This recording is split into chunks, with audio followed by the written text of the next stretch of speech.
এই শাপলাগুলি আমাদের বাড়ির পাশেই শাপলা, আমাদের নিচের ভাড়াটিয়া শাপলাগুলি আনছিল, তাই আমারে দিছিল।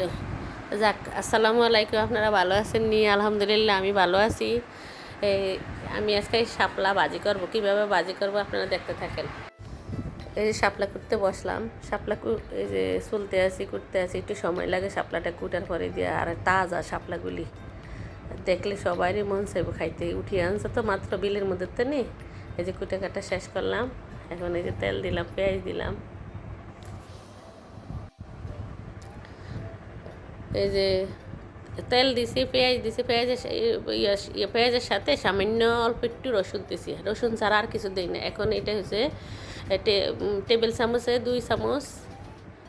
2-3 চামচ দিছি, 3 চামচ নারকেল বাটা দিছি। নারকেল বাটাটা শাপলা দিয়ে নারকেল বাটা দিয়ে ভাজি করলে খুব অন্যরকম স্বাদ লাগে।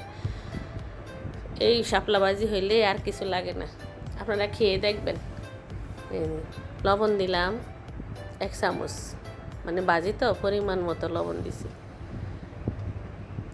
এখন একটু বাদামি কালার হইলে, নারকেলটা একটু কষানি হইলে গ্রান আসে, ওই সেন্টেই, নারকেলের যে সেন্ট বাইরে ওই সেন্টেই মজা। এখন দিলাম হলুদের গুঁড়া 1/2 চামচ,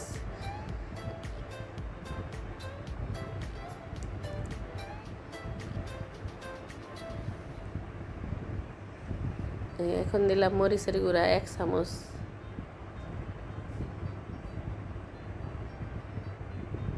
এই যে একটু 1/2 চামচ, 1.5 চামচ মরিচের গুঁড়া দিলাম, 1/2 চামচ হলুদের গুঁড়া দিলাম। এখন নেড়ে ছেড়ে তারপরে এই যে দিয়ে দিলাম শাপলা। নারকেল দিয়ে ভাজি করলাম, খুব মজা হয়েছে। আমরা তো সেদিন সবাই মিলে খাওয়া দাওয়া করছি, সবার কাছে ভালো লাগছে।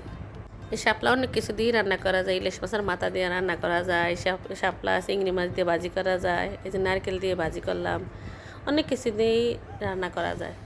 তো আজকে আমাদের ভাজিটা খুবই মজা হয়েছে, ভালো লাগছে, আমরা সবাই খাইছি। আপনারা খেয়ে দেখবেন। আল্লাহ হাফেজ, ভালো থাকবেন, সুস্থ থাকবেন।